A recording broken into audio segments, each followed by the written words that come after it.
नमस्कार दोस्तों, स्वागत है आपको हमारे YouTube चैनल प्रकाश मैथ पॉइंट में। और दोस्तों मैं हूं प्रकाश कुमार। दोस्तों नवीन अंक गणित RS अग्रवाल बुक से आज हम नया चैप्टर शुरू करने जा रहे हैं जिसका नाम होगा पॉलीगन्स यानी बहुभुज। ठीक है, तो बहुभुज जो है बहुत अच्छा चैप्टर है और इससे एग्जाम में क्वेश्चन पूछा भी जाता है। ठीक है, ग्रुप डी हो, SSC हो या SSC GD हो, NTPC हो, इसमें इस चैप्टर से क्वेश्चन में पूछा जाता है। ठीक है, तो आज हम बहुभुज चैप्टर लेकर आए हैं। दोस्तों अगर आप इस चैनल पर नए हो तो सबसे पहले सब्सक्राइब करके घंटी को दबा दीजिए। इससे क्या होगा कि जब भी मैं नया वीडियो अपलोड करूंगा सबसे पहले नोटिफिकेशन आपको पहुंचेगी। ठीक है, और आप अच्छे से RS अग्रवाल बुक को तैयारी कर सकते हैं। हाँ दोस्तों, ग्रुप डी में और NTPC तो हो गया एग्जाम, ग्रुप डी में और SSC GD में क्या क्या पूछने वाला और कितना मेहनत किस विषय पे करना चाहिए और किस चैप्टर पे करना चाहिए ये हम वीडियो के आखिरी में बताएंगे। आप बने रहिए वीडियो में अंत तक। ठीक है, तो हम आते हैं पॉलीगन्स, इसको पॉलीगन्स बोलते हैं इंग्लिश में। ठीक है, पॉलीगन्स और हिंदी में इसको बहुभुज बोलते हैं। क्या बोलते हैं? बहुभुज। ठीक है, बहुभुज होता क्या है पहले हम लोग इसको थ्योरी जानते हैं, उसके बाद हम क्वेश्चन पे आएंगे। ठीक है, तो बहुभुज दोस्तों क्या होता है तो याद रखिएगा, तीन या तीन से अधिक भुजाओं से घिरी हुई समतल क्षेत्र को बहुभुज कहते हैं। ठीक है, क्या बोले हैं? तीन या तीन से अधिक भुजाओं से घिरी हुई आकृति यानी समतल क्षेत्र को बहुभुज कहते हैं। जैसे देखिए ना, तीन जो है ना, ये देखिए ये त्रिभुज हो गया, त्रिभुज में तीन भुजा होता है, तो तीन भुजा से घिरी हुई आकृति यानी समतल हो तो इस क्षेत्र को बहुभुज बोलते हैं। ठीक है, तीन भुज हो, सबसे छोटा बहुभुज त्रिभुज ही होता है।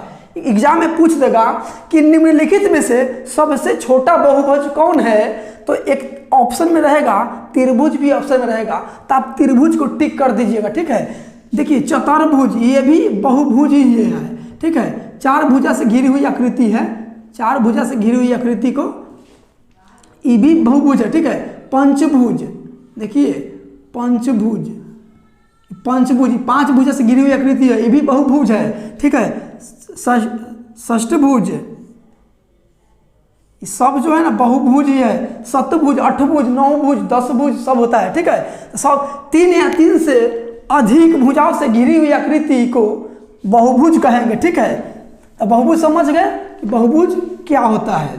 ठीक है, अब ध्यान दीजिए, जैसे कि भी एक बार करके बहुभुज है, आयत जो है, आयत हो गया, वर्ग हो गया, ये सब बहुभुज ही है। तो बहुभुज ये ध्यान दीजिए, ये बहुभुज, ये भी बहुभुज है। ठीक है, तो यहाँ जो होता है ना अंदर में, देखिए इसको बोलते हैं अंतःकोण। अंतःकोण क्या बोलेंगे इसको? अंतःकोण बोलेंगे। ठीक है, अंतःकोण बोलेंगे इसको। ठीक है, और बाह्य कोण भी होता है इसमें, तो बाह्य कोण किसको बोलेंगे? देखिए इस भुजा को आगे बढ़ा देंगे तो यहाँ जो बना, यह बना इधर, इसको बोलेंगे बाह्य कोण। ठीक है, बाह्य कोण बोलेंगे इसको। तो हम क्या सीखे? अंतःकोण भी सीख गए। अंतःकोण कहाँ होता है? तो अंदर में होता है। बाह्य कोण कहाँ होता है? तो बाहर में होता है। बहुभुज के बाहर में बाह्य कोण, बहुभुज के अंदर में अंतःकोण। ठीक है, इसको इंग्लिश में इंटीरियर एंगल भी बोला जाता है और बाह्य कोण को एक्सटीरियर एंगल भी बोला जाता है इंग्लिश में। ठीक है, एक्सटीरियर और इंटीरियर और एक्सटीरियर। ठीक है, अब पता कैसे चलेगा आपको कि आई से हम इंटीरियर बोलेंगे, इंटीरियर होता है अंदर वाला। तो याद रखिए, हम लोग बचपन में जब क्लास में अंदर इन करते थे तो हम लोग कहते थे मे आई कम इन सर, मतलब इन मतलब अंदर, एक्स इस व्हाट्सएप ग्रुप चलाते हैं हम लोग व्हाट्सएप, तो उसमें क्या कहते हैं? एग्जिस्ट हो जाओ। एग्जिस्ट मतलब बाहर, एग्जिस्ट, तो ई से एग्जिस्ट हो गया और एग्जिस्ट से बना बाहर। ठीक है, मतलब बाह्य। इन मतलब अंदर से इंटीरियर एंगल। ठीक है, तो हम लोग अंतःकोण और बाह्य कोण समझ चुके हैं। ठीक है, अब देखिए, अब ध्यान दीजिए, सीधी रेखा पे 180 डिग्री का कोण बनता है। 180 डिग्री का कोण बनता है, जानते हैं, किसी भी एक रेखा है उस पे 180 डिग्री कोण बनता है। जैसे देखिए ना, यहाँ देखिए ये क्या हो गया, ये चतुर्भुज हो गया। तो यहाँ जो कोण बनता है वो 90 डिग्री का बनता है, ठीक है, 90 डिग्री का। और इसको ये अंतः कोण हो गया और ये बाह्य कोण हो गया, बाहर में भी 90 बनेगा। तो टोटल देखिए, टोटल एक रेखा, ये रेखा मान लिए तो ये टोटल कितना हो गया, 180 डिग्री हो गया कि नहीं। तो इसका मतलब यहाँ से एक थ्योरी निकला, क्या निकला, इंटीरियर एंगल और प्लस एक्सटीरियर एंगल दोनों का योग 180 डिग्री होता है। यह बात आपको क्वेश्चन बनाने में यूज होगा, ठीक है। तो हम आते हैं अभुज के प्रकार के जान लेते हैं। तो बहुभुज में क्या होता है, एक होता है समबहुभुज। समबहुभुज, समबहुभुज क्या होता है, इसको बोलते हैं इंग्लिश में रेगुलर पॉलीगन, ठीक है, रेगुलर पॉलीगन इसको बोलेंगे। रेगुलर पॉलीगन क्या होता है, तो याद रखिएगा, हिंदी से पता चलिए, यहां से डिफिनेशन निकलेगा। समबहुभुज, देखिए समबाहु त्रिभुज किसको कहते हैं, जिसका तीनों भुजा बराबर होता है उसी को समबाहु त्रिभुज कहते हैं। तब बस उसी तरह इसमें जिसका सब भुजा बराबर, किसी भी बहुभुज में यदि सब भुजा आपस में बराबर हो तो वह समबहुभुज कहलाएगा, ठीक है। क्या बोले, मतलब कि बहुभुज में प्रत्येक भुजा की लंबाई समान हो तो समबहुभुज कहलाएगा। जैसे देखिए ना, यहाँ षष्ठभुज देख लीजिए, यहाँ हम षष्ठभुज बना लिए, ठीक है। यदि ये कोण 120 डिग्री होगा तो ये भी 120 होगा और ये भी 120, ठीक है, ये भी 120 और ये भी 120, ये भी 120। यानी यदि सब कोण बराबर है ना तो सब भुजा के लंबाई भी बराबर होगा। कहने का मतलब यदि 3 मीटर होगा तो ये भी 3 मीटर, ये भी 3 मीटर, ये भी 3 मीटर, 3 मीटर, 3 मीटर, ठीक है। तो याद रखिएगा, समबहुभुज किसको कहेंगे, जिस बहुभुज का प्रत्येक भुजा आपस में बराबर हो तब वह समबहुभुज कहलाएगा, ठीक है। याद रखिएगा कि जब सब भुजा बराबर तो सब कोण भी बराबर होता है आपस में, ये बात याद रखिएगा। जिसका सब भुजा बराबर उसका सब कोण भी बराबर होता है। ये बात हम लोग समबाहु त्रिभुज में भी पढ़ चुके हैं। समबाहु त्रिभुज यदि 3 मीटर है, 3 मीटर है, 3 मीटर है तो सब कोण कितना डिग्री बनता है, 60 डिग्री का कोण बनता है, 60। हम लोग इसको बचपन में हम लोग इसको फोटो वाला क्वेश्चन कहते थे, फोटो वाला, कि क्या पढ़ाई हो रहा था, फोटो वाला क्वेश्चन, इस सबको हम लोग बचपन में फोटो वाला क्वेश्चन कहते थे, ठीक है। तो समबहुभुज आप समझ गए। और समबहुभुज से एक और चीज समझे क्या, कि जिसका भुजा बराबर होता है ना, बहुभुज के सभी भुजा बराबर तो सभी कोण भी बराबर होता है। इस बात को आप लोग याद रखिएगा, ठीक है। सब भुजा बराबर तो सब कोण बराबर। और एक बात यह और भी याद रखिएगा कि जितना भुजा होता है उतना ही कोण के संख्या होता है, जितना भुजा उतना कोण, ठीक है। और जितना अंतः कोण होता है ना उतना ही बाह्य कोण भी होता है। देखिए ना, देखिए ना, यहाँ ध्यान दीजिए ना, षष्ठभुज यह है ना, षष्ठभुज देखिए, तो 1 अंतःकोण, 2 अंतःकोण, 3 अंतःकोण, 4 अंतःकोण, 5 अंतःकोण, 6 अंतःकोण। तो 6 बाह्य कोण होना चाहिए कि नहीं। देखिए यहाँ तो ये एगो कोण बाह्य बना, यहाँ देखिए दूसरा कोण बाह्य बना, ठीक है। कोई एक भुजा को एक के बार आगे बढ़ाइएगा, ये ना कि आगे बढ़ा दिया पीछे बढ़ा दिया, ऐसा नहीं होता है। एक भुजा को एक के बढ़ाया जाता है। अब इसको यहाँ बढ़ा दीजिए तो ये बाह्य कोण हो गया, फिर इसको यहाँ बढ़ा दिए तो ये बाह्य कोण हो गया, फिर देखिए फिर इसको हम इसको इधर बढ़ा दिए तो ये बाह्य कोण हो गया। फिर अब कहीं बचा, इधर बढ़ा दिए, हाँ इसको नहीं बढ़ाया, देखिए इसको छोड़िए अभी, यहाँ देखिए ये बाह्य कोण हो गया। इस भुजा को इधर बढ़ा दीजिए, ये बाह्य कोण। तो बाह्य कोण कितना बना, देखिए 1 बाह्य कोण, 2 बाह्य कोण, 3, 4, 5 और 1, 6। तो जितना बाह्य कोण होता है उतना ही अंतः कोण भी होता है, ठीक है। तो जितना भुजा उतना कोण और जितना अंतः कोण उतना बाह्य कोण, ठीक है, याद रखिएगा। एक होता है उत्तल बहुभुज, उत्तल बहुभुज, ठीक है। उत्तल बहुभुज, इसको इंग्लिश में बोलते हैं कन्वेक्स पॉलीगन, ठीक है, पॉलीगन, ठीक है। अब इसका डिफिनेशन क्या है, उत्तल बहुभुज हम कैसे पहचानेंगे, तो याद रखिएगा, जिस बहुभुज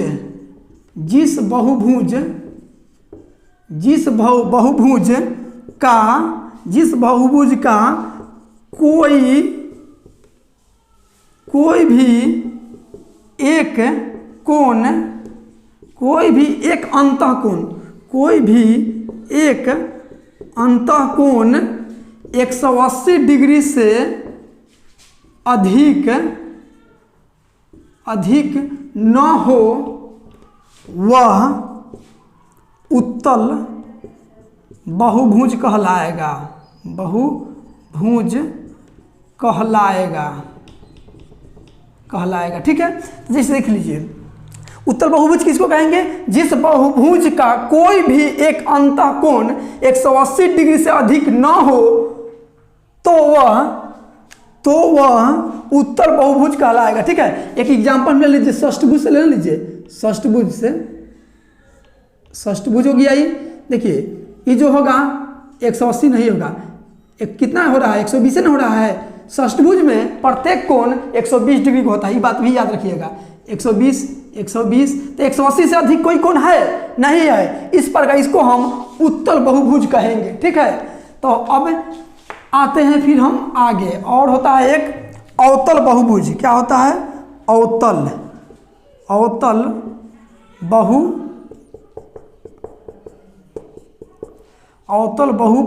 ठीक है, अवतल बहुभुज, इसको इंग्लिश में बोलते हैं कॉनकेव पॉलीगन। ठीक है,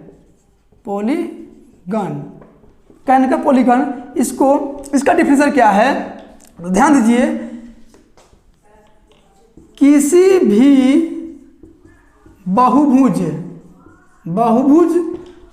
का कोई एक अंतःकोण 180 डिग्री से अधिक होगा, वह अवतल बहुभुज कहलाएगा। ये बात को भी याद रखिएगा, एग्जाम में पूछ देगा कि निम्नलिखित में से अवतल बहुभुज कौन है, आपको फिगर बना देगा। तो फिगर देख लीजिए, इसका फिगर कैसा होगा, हम ऊपर से थोड़ा मिटाते हैं। ठीक है, इसका फिगर देख लीजिए कि फिगर इसका किस प्रकार का होता है। चलिए देख लीजिए, कहने का मतलब है यह भुजा, एक भुजा हो गया, ये दूसरा भुजा हो गया, यह तीसरा भुजा हो गया। ठीक है, और यहाँ देखिए एक चौथा ई हो गया और एक पांचवा ई हो गया। तो इसी को बोलेंगे उत्तल बहुभुज। अब कैसे पता चलेगा कि 180 डिग्री से अधिक है? तो देखिए, अभी बताए हैं कि एक सीधी रेखा पर 180 डिग्री का कोण बनता है। ठीक है, इसको जैसा ही ऐसे उठा देंगे तो यहाँ कम डिग्री का कोण बन गया। देखिए, कम बन गया। ठीक है, कम हो गया। और सीधी रेखा है, इस सीधी रेखा पर 180 डिग्री कोण बनता है। इसको थोड़ा भी हम इधर मोड़ दें इधर, तो यहाँ जो कोण बनेगा 180 डिग्री प्लस बनेगा। 180 डिग्री बने, 190 बने, 200 बने, 210 बने, लेकिन 180 डिग्री से अधिक होगा। तो यहाँ देखिए, ये देखिए सीधी रेखा जा रहा था, सीधी जा रहा था, घूम कर इस तरह से हो गया है। तो ये तो अंतः कोण ना हुआ, ये तो अंतः कोण हुआ, काहे कि फिगर के अंदर में है, तो अंदर में तो अंतः कोण। तो बताइए, इसका 180 डिग्री से अधिक का कोण बनेगा कि नहीं? बनेगा। इसलिए इसको हम अवतल बहुभुज कहेंगे। ठीक है, एग्जाम में पूछ देगा आपको से कि निम्नलिखित में से अवतल बहुभुज को पहचाने, तो आपको इसी को मारना पड़ेगा। ठीक है, चलिए तो हम आते हैं, अब कुछ फार्मूला इसमें होता है, तो फार्मूला भी जानना आपके लिए जरूरी है। तो फार्मूला लिख लीजिएगा, किस प्रकार कैसा फार्मूला होता है, ध्यान दीजिएगा। किसी भी बहुभुज का सभी अंतःकोण का योग जो होता है ना, n-2 इंटू 180 डिग्री होता है। ठीक है, 180 डिग्री नहीं दिखाई दे रहा है, देखिए 180 डिग्री होता है। ठीक है, ध्यान दीजिए। हाँ, आपको किताब में इस प्रकार के भी लिखा रहेगा, 2n-4 इंटू 90 डिग्री लिखा रहेगा। ठीक है,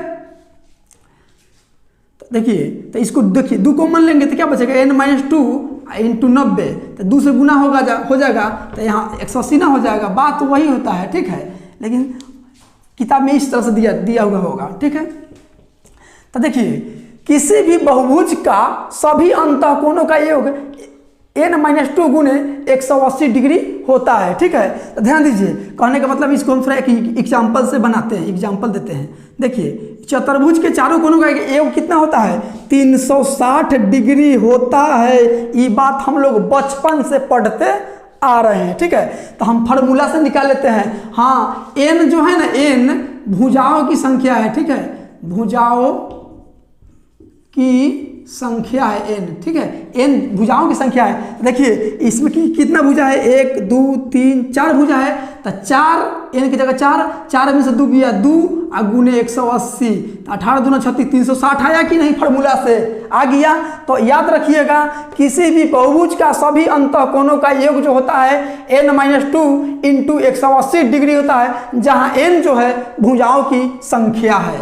ठीक है, अब देखिए, अब इसको मिटा देते हैं। आपको याद रखिएगा n भुजाओं की संख्या है। फिर यहाँ लिख लीजिएगा एक और फार्मूला, प्रत्येक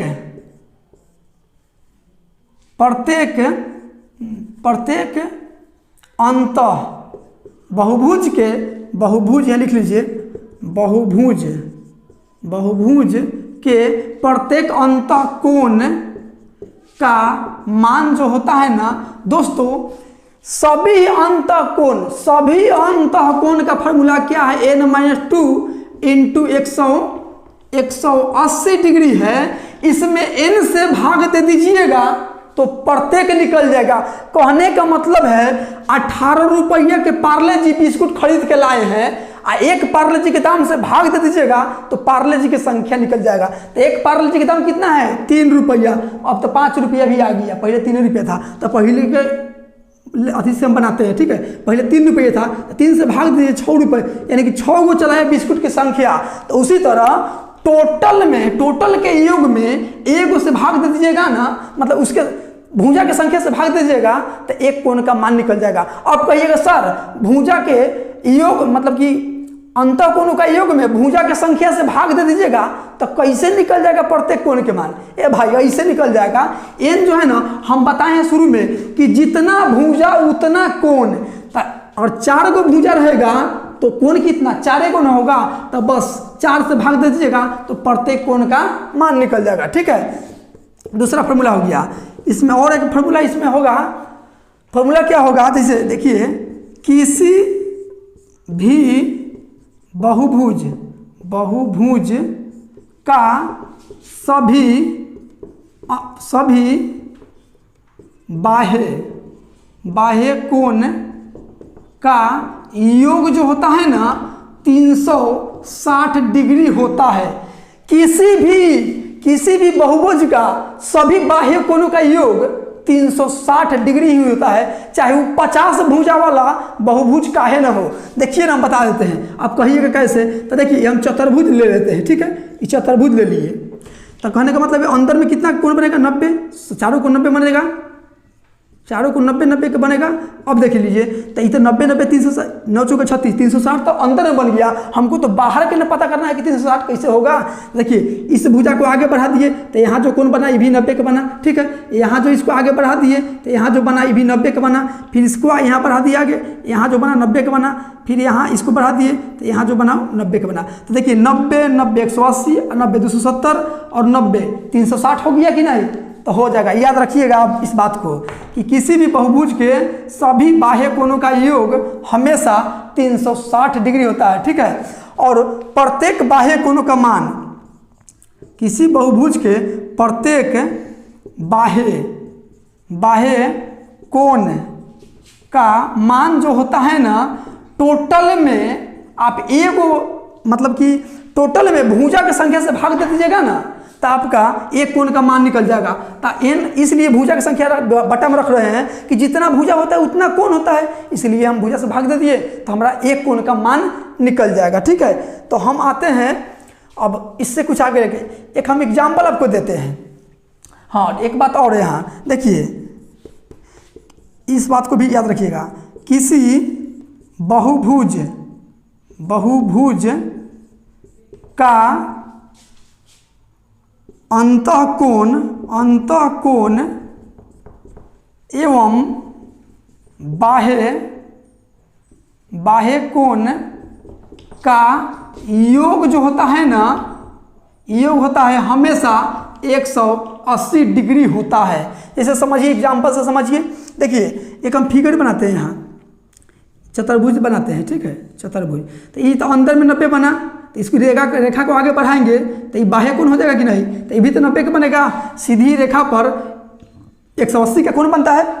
तो देखिए अंदर वाली कोण और बाह्य वाली कोण दोनों का योग कितना आया, 180 आया, ठीक है, 180 डिग्री। इस बात को भी आप लोग याद रखिएगा, ठीक है। हाँ, तो हम अब आते हैं डायरेक्ट क्वेश्चन पे आते हैं, ठीक है। और हम जो भी कुछ थ्योरी बचा उसको हम क्वेश्चन के साथ करते चलेंगे, ठीक है। तो चलिए हम आते हैं डायरेक्ट क्वेश्चन नंबर 1 पे आते हैं, ठीक है। तो क्वेश्चन नंबर 1 क्या कहता है, आपको ऊपर क्वेश्चन दिखाई देगा। 1 नंबर क्वेश्चन पे ध्यान दीजिएगा और गौर फरमाइएगा। क्या कहता है, एक त्रिभुज के दो कोणों के माप क्रमशः 40 डिग्री और 110 डिग्री हो तो तीसरा कोण का माप कितना होगा। देखिए एक त्रिभुज में 3 कोण होता है भाई साहब, ठीक है, 3 कोण होता है। देखिए ना ये त्रिभुज है कि नहीं है ना। तो देखिए त्रिभुज है तो त्रिभुज में कितना कोण होता है, 1 कोण, 2 कोण, 3 कोण। अंदर में कितना, 3 कोण ना, तो 3 कोण लिख दिए। तो इसमें पहला कोण है 40 डिग्री का और दूसरा है 110 डिग्री का, तो तीसरा निकलना है।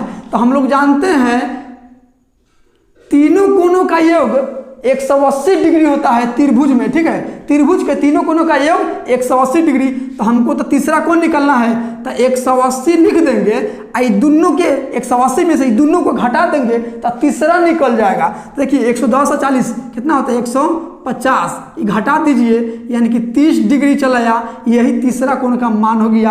आपका आंसर 30 हो गया, जो आपका ऑप्शन नंबर सी में है। आते हैं अगली क्वेश्चन पे। ये क्वेश्चन नंबर 2 क्या कहता है, 2 नंबर क्वेश्चन क्या कहता है, एक चतुर्भुज के 3 कोण के माप क्रमशः 50 डिग्री, 80 डिग्री तथा 90 डिग्री है। चौथे कोणों का मान कितना होगा। देखिए एक चतुर्भुज मतलब रेक्टेंगल। चतुर्भुज में कितना कोण होता है, 1, 2, 3 और 1, 4 होता है। तो चतुर्भुज में 4 कोण, तो 1 कोण, दूसरा कोण और यह तीसरा कोण और यह चौथा कोण। तो 3 कोण तो दिया है इसमें 50, 80, 90। 50 डिग्री, 80 डिग्री और 90 डिग्री दिया है। तो चौथा को निकाल लेंगे। तो चतुर्भुज के चारों कोणों का मान कितना होता है, 360 डिग्री होता है, ठीक है। तो हम क्या करेंगे, हमको चौथा निकालना है। तो इस तीनों का योग करके इसमें से घटा देंगे, 360 में से घटा देंगे। तो 9 8 17, 17 5 कितना होता है, 17 2 20, 17 3 20 2 22, 220 होता है। बस घटा देंगे, चौथा कोण निकल जाएगा 0 4 1, यानी कि 140 डिग्री का होगा चौथा कोण। आपका 140 आंसर हुआ, जो आपका ऑप्शन नंबर सी में है। आते हैं अगली क्वेश्चन पे। एग्जाम में फिगर फागर ना बनाइएगा, ठीक है। चलिए क्वेश्चन नंबर 3 क्या कहता है, एक पंचभुज के 4 कोणों का माप क्रमशः 130 डिग्री, 85 डिग्री, 108 डिग्री तथा 82 डिग्री है। तो पांचवें कोण क्या होगा। एक पंचभुज है, पंचभुज, ठीक है, एक पंचभुज। देखिए 1 कोण, 2 कोण हो गया, 3 कोण हो गया, 4 कोण हो गया, 5 कोण हो गया। तो 4 कोण का वैल्यू दिया है, पहला कोण, दूसरा कोण, तीसरा कोण और यह चौथा कोण और यह 5वां कोण। तो 5वां आपसे पूछ दिया है, ये 4 गो का वैल्यू दिया है 130 डिग्री, 85 डिग्री, 130 डिग्री, 85 डिग्री, फिर उसके बाद दिया है 108 डिग्री, 108 डिग्री, फिर दिया है 82 डिग्री। तो आप इसका निकालना है। तो हम लोग 3 त्रिभुज बनता था तो तीनों कोणों का मान 180 होता है। चतुर्भुज था तो चारों कोणों का योग 180 होता है। लेकिन यह पंचभुज है तो पंचभुज के 5 कोणों का योग निकाल लीजिए, योग निकाल लीजिए। पंचभुज के 5 कोणों का योग मतलब सभी कोणों का योग निकाल रहे हैं, सभी नहीं लिख रहे हैं, ठीक है। तो अभी बताएं फॉर्मूला क्या था, n-2 इंटू 180 होता है। तो n यहाँ 5 भुजा है तो 5 यहाँ n की जगह 5 रखिएगा। 5 में से 2 गया 3 और गुने 180, 18 54, 540 डिग्री आया। तो 540 में से इस चारों भुजा का योग को हम घटा देंगे, इधर सबके जोड़ के इसमें से हम घटा देंगे, इसमें से। तो घटा दीजिए यहाँ, देखिए 8 10 5 15, ठीक है। 8 8 1 8 8 2 10 15 हासिल 1, 8 1 9 9 8 17 3 17 3 20 20 के 0 हासिल 2 1 3 1 4। मतलब इस सब चारों को जरूरत है 405 आया और टोटल योग है 540। तो 540 में से 405 घटा लेंगे तो पाँचवा कोण निकल जाएगा 5 3 1 यानी कि 135 डिग्री आपका आंसर होगा, जो आपका ऑप्शन नंबर डी में है। ठीक है, आते हैं अगली क्वेश्चन पे। चलिए क्वेश्चन नंबर 4 नंबर क्वेश्चन क्या कहता है, एक सप्तभुज के कोण 1:2:3:4:5:6:7:8 के अनुपात में है, इनका न्यूनतम कोण कितना होगा। देखिए सप्तभुज है, सप्तभुज तो सप्तभुज में कई भुजा 7 भुजा, अठभुज में कई भुजा 8 भुजा, 2 भुज, 3 भुज में कई भुजा 3 भुजा, चतुर्भुज में कितना भुजा 4 भुजा। तो देखिए सप्तभुज है तो 7 भुजा, पहला दूसरा भुजा, तीसरा चौथा पाँचवा छठा और यह 7वां भुजा, 7 भुजा है। तो अनुपात दिया है 1:2:3:4:5:6:7:8। अब देखिए क्वेश्चन में क्या त्रुटि किया है इसमें, ठीक है, मिसप्रिंट क्या हुआ है आपको दिखाई दे दिया होगा। सतभुज बोला है और 8 गो अनुपात लिख दिया है, ऐसे थोड़े होता है। एक इसमें गलती से मिसप्रिंट हो गया है, ठीक है। यदि आपको ऑप्शन मिलाना है ना तो इस 6 को कहिएगा तुम हट जाओ, तुम गलती से चला आया है, ठीक है। यहाँ 7 कर दीजिएगा और यहाँ 8 कर दीजिएगा और यहाँ कहिएगा कि कुछ नहीं है, ठीक है। ऑप्शन मिल जाएगा, नहीं तो 7 6 यहाँ 7 रखिएगा, 8 हटा दीजिएगा तो भी बनेगा, लेकिन ऑप्शन मिलेगा नहीं। लेकिन ऑप्शन मिलाने के लिए आपको 6 को एकदम गेट आउट कर देना होगा। तो दोस्तों 7 कोण, तो हम 7 कोण का योग निकाल लेते हैं पहले। देखिए 7 भुजा वाला बना लीजिए कोण, 7 भुजा वाला बहुभुज बना लीजिए। 1 भुजा 2 हो गया, 3 हो गया, 4 हो गया, 5 हो गया, 6 हो गया या 7 हो गया, 7 हो गया।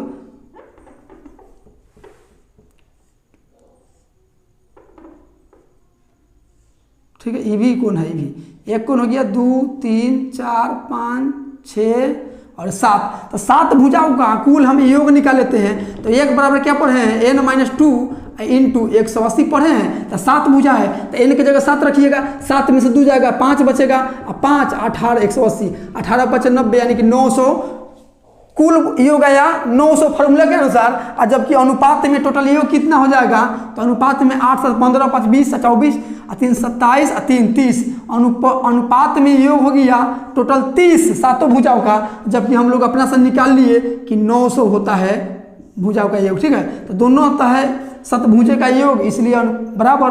तो अनुपात 1 का वैल्यू 30 3 90 1 0 30 डिग्री आया। तो आपसे पूछा है सबसे न्यून कोण बताइए, न्यूनतम कोण। तो 8 7 5 4 3 2 1 में सबसे छोटा कौन है, 1 वाला है। तो अनुपात 1 का वैल्यू 1, तो बस 1 का वैल्यू 1 यानी कि अनुपात 1 का वैल्यू 30, तो 1 का वैल्यू 30। आपका आंसर होगा 30 डिग्री, ठीक है, जो आपका ऑप्शन नंबर ए में है, ठीक है। आते हैं अगली क्वेश्चन पे, आपका 5 नंबर होगा।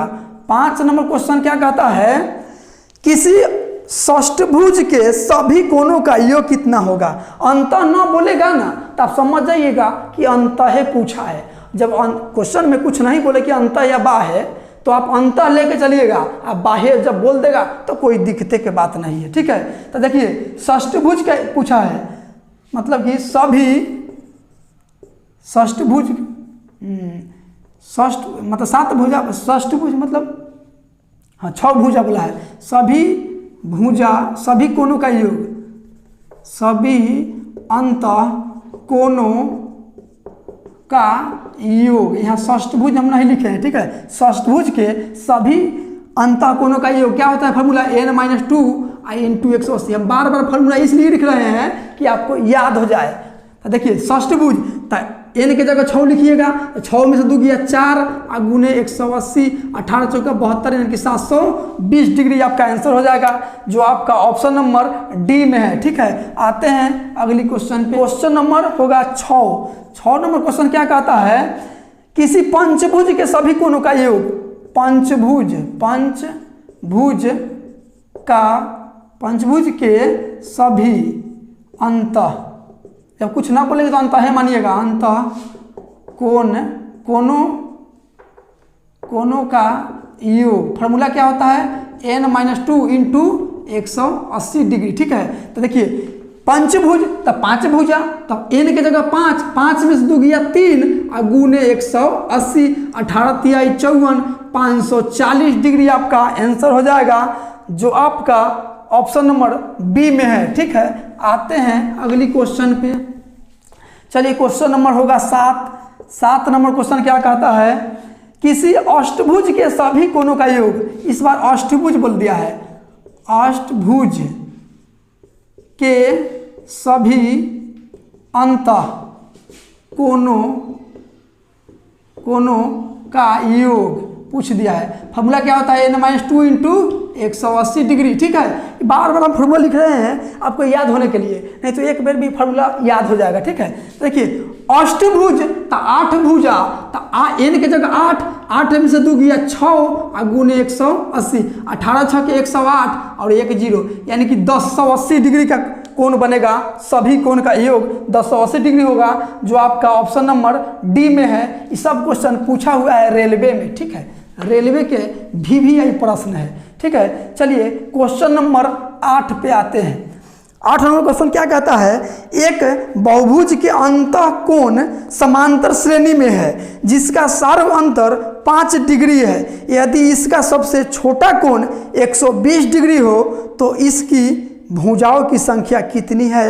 यह क्वेश्चन भी रेलवे में पूछा गया है, जो इस क्वेश्चन में थोड़ा लग रहा है कि दम है।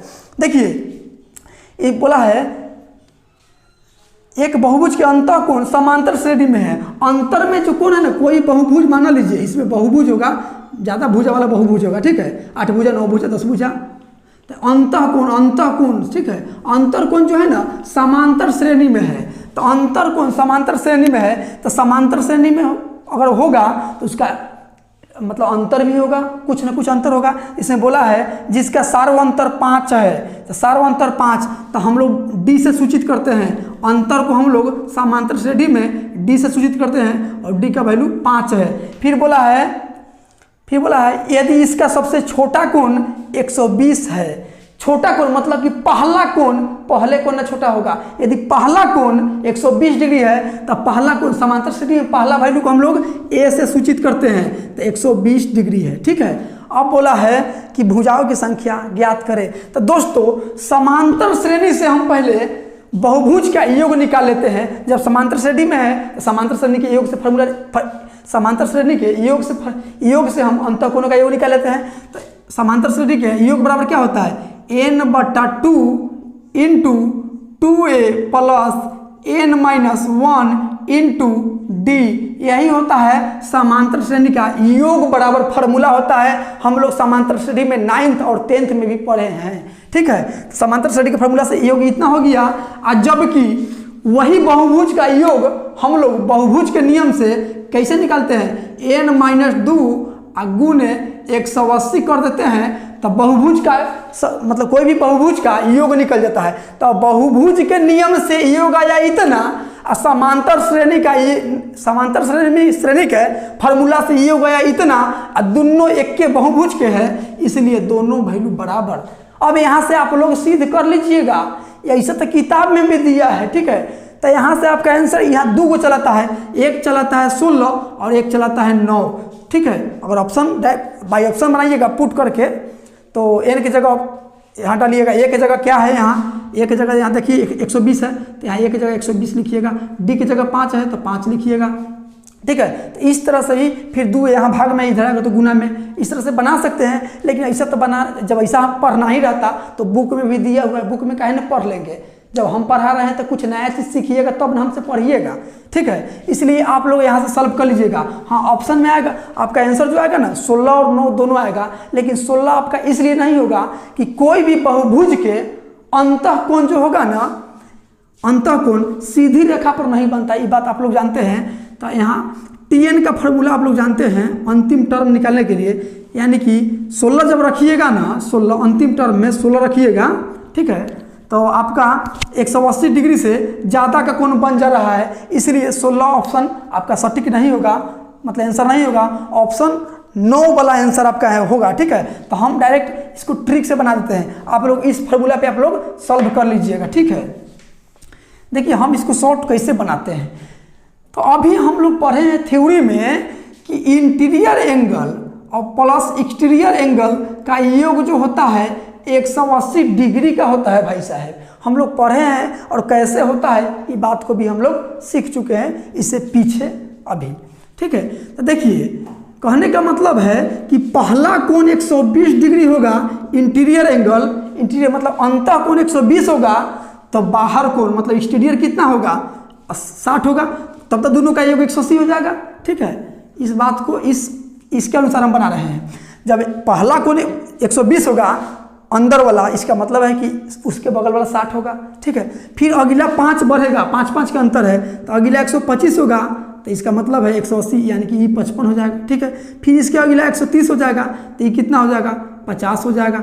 जब ये 125 हो जाएगा 135 होगा, तो ये कितना हो जाएगा 45 हो जाएगा। फिर डॉट डॉट इसी तरह आएगा, तो इधर के छोड़िए ना, इधर के छोड़िए ना, हम बाहर वाला देखिए ना, जिधर इजी लग रहा है उधर देखिए, तो इधर के देखिए। और सभी बाह्य कोणों का, बहुभुज के सभी बाह्य कोणों का योग 360 डिग्री होता है भाई साहब। इस बात को हम पीछे पढ़ चुके हैं अभी तुरंत, ठीक है। तो ऐसे जोड़ते जाइए, 5 कम करते जाइए, और जहां 360 पुर जाएगा बस उतना ही भुजा की संख्या हो जाएगा। तो देखिए 45 हो गया, 40 होगा, फिर अगला होगा 35 होगा, फिर उसके बाद में क्या हो जाएगा 30 हो जाएगा, फिर उसके बाद में कितना हो जाएगा 25 हो जाएगा, फिर उसके बाद में कितना हो जाएगा 20 हो जाएगा, फिर उसके बाद में कितना होगा 15 हो जाएगा। तो आप जोड़ के देख ना लीजिए, जोड़ के देख लीजिए कहाँ आ जा रहा है 360, 5, 10, 15, 20, 25 हो रहा है, तो यहाँ नहीं होगा 25 यानी कि एक ज़्यादा लिख लीजिए हम, ठीक है। तो 20 तक जोड़ते हैं, तो 5, 10, 15, 20, इसके जीरो हासिल 2 और 2 4 और 2 6 3 9 3 12 4 16 4 20 और 10 30 और 6 36 360 आ गया कि नहीं। यानी कि कोई भी बहुभुज जो होता है उसका बाह्य कोण, सभी बाह्य कोण 360 डिग्री का होता है। हम बाह्य कोण से पकड़ लिए कि कितना भुजा होगा,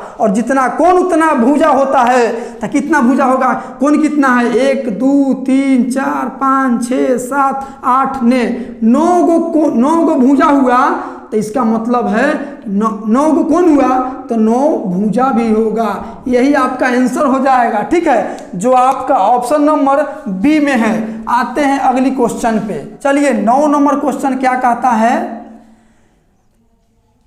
एक n भुजा वाले बहुभुज की भुजाओं को एक ही क्रम में बढ़ाने से बने बहिष्ठ कोण का योग क्या होगा। ए भाई साहब सुनिए ना, अभी तो हम बोले हैं कि सभी बहिष्ठ कोण का योग, किसी भी बहुभुज में सभी बहिष्ठ कोण का योग जो होता है 360 डिग्री होता है। तो 360 को इस तरह से ऑप्शन में नहीं दिया है, तो आपको दिया है। अच्छा इसको हम लिख सकते हैं, इसको 4 गुने 90 लिख सकते हैं, जरूर लिख सकते हैं। 90 चौका 360 ही होता है, तो इसको 4 और 90 जिस कोण मतलब कोई भी एक कोण 90 डिग्री का हो वो क्या होता है, समकोण होता है। समकोणित 90 मतलब कि समकोणित त्रिभुज में 90 डिग्री का कोण होता है, तो इसको हम क्या बोलेंगे, 90 को क्या बोलेंगे, समकोण लिख सकते हैं, समकोण, राइट एंगल। तो इसका आंसर हो जाएगा 4 समकोण, 4 गुने समकोण, जो आपका ऑप्शन नंबर डी में है, ठीक है। आते हैं अगली क्वेश्चन पे। क्वेश्चन नंबर होगा 10 नंबर क्वेश्चन क्या कहता है, जरा गौर फरमाइएगा। एक अष्टभुज के कितने विकर्ण होते हैं। ओ सॉरी, एक विकर्ण वाला फार्मूला हम नहीं लिखवाए हैं, हाँ लिख लीजिएगा। बहुभुज किसी बहुभुज के विकर्णों की संख्या बराबर जो फार्मूला होता है n × n-3/2 होता है। अब विकर्ण क्या होता है थोड़ा देख भी लीजिए। मान लेते हैं कि आयत है तो विकर्ण क्या होगा, यही ना विकर्ण होगा, यही ना विकर्ण होगा। इसमें कितना, आयत में कितना विकर्ण बना, 2 विकर्ण बना। तो हम फार्मूला से निकाल के देख लेते हैं। भुजा n की जगह भुजा लिख रहा है 2 3 4 भुजा, तो 4 गुने 4 में से 3 जाएगा 1/2, 2 से 2 बार में कर जाएगा। 2 विकर्ण आया कि नहीं, तो फार्मूला के अनुसार यही फार्मूला याद रखिएगा। किसी बहुभुज के विकर्णों की संख्या बराबर n × n-3/2 होता है, ठीक है। तो 10 नंबर क्वेश्चन पे यही लागू हो रहा है। तो अष्टभुज के कितने विकर्ण हो गए, मतलब अष्टभुज के विकर्ण पूछा है। अष्टभुज के विकर्णों की संख्या पूछा है, विकर्णों की संख्या पूछा है, तो फॉर्मूला क्या लगा देंगे, n इंटू एन माइनस 3/2, जहाँ n होगा भुजाओं की संख्या। तो देखिए यहाँ 8, यहाँ अष्टभुज बोला है तो n के जगह 8 लिखिएगा, गुने यहाँ n के जगह 8, 8 में से 3 गया 5, अब बट्टा में 2 से कर जाएगा 4 बार में, 5 चौका 20 गो विकर्ण होगा अष्टभुज में। ठीक है, तो आपका आंसर जो हो जाएगा ऑप्शन नंबर सी। तो दोस्तों आज के लिए इतना ही। वीडियो यदि अच्छा लगा हो तो like, subscribe and share, comment जरूर कीजिएगा। यदि वीडियो आपको अच्छा नहीं लगा हो तो डिसलाइक जरूर कीजिएगा, लेकिन डिसलाइक करने का कारण कमेंट बॉक्स में जरूर लिखिएगा। हाँ, तो हम आपको बताने वाले थे कि रेलवे ग्रुप डी हो गया और आपको एसएससी जीडी हो गया, तो आपको कौन कौन चैप्टर पे ज़्यादा फोकस करना चाहिए। तो दोस्तों याद रखिएगा, क्या याद रखना है, एग्जाम में जितना स्टूडेंट बैठता है ना, लगभग लोगों का अर्थमेटिक कंप्लीट रहता है। अर्थमेटिक मतलब time and work, time and distance, boat, stream, समय दूरी हो गया, उसके बाद सिंप्लीफिकेशन हो गया, उसके बाद में और यही सब चैप्टर, नाव धारा, ये सब को अर्थमेटिक बोलते हैं। तो अर्थमेटिक लगभग बच्चा का कंप्लीट रहता है। ये 10 दिन में करता है, 20-16 दिन में करता है, दोनों मिलकर कितना दिन में करेगा, ये सब सबका कंप्लीट रहता है। जो स्टूडेंट एग्जाम में एडवांस से क्वेश्चन बनाएगा उसका ही रिजल्ट आता है, इस बात को भी आप लोग याद रखिएगा। और एडवांस सबके बस के बात नहीं है, एडवांस सब स्टूडेंट पढ़ना नहीं चाहते हैं। ठीक है, हमारा क्लास ऑफलाइन सरैया में चलता है, एडवांस शुरू करते हैं, स्टूडेंट सबके दिमागे चकराने लगता है। ठीक है, लेकिन कुछ स्टूडेंट ऐसा भी है जो कि रिजल्ट लेने के लिए पढ़ते हैं, और कुछ 50 किलो लाद लेंगे पीछे में, एकदम हम स्टूडेंट है बोलबम बोलते 5 साल 6 साल लगा देते हैं, फिर लास्ट में बंगलौर के टिकट कटाते हैं। ठीक है, तो आप एडवांस पर ज़्यादा पकड़ बनाइए। ठीक है, रिजल्ट तो आना है, यदि आपका मेहनत होगा उस एग्जाम निकलने लायक तो एग्जाम निकल के रहेगा, इस बात को याद रखिएगा। ठीक है, तो कमेंट में लिख दीजिएगा जय हिंद जय भारत।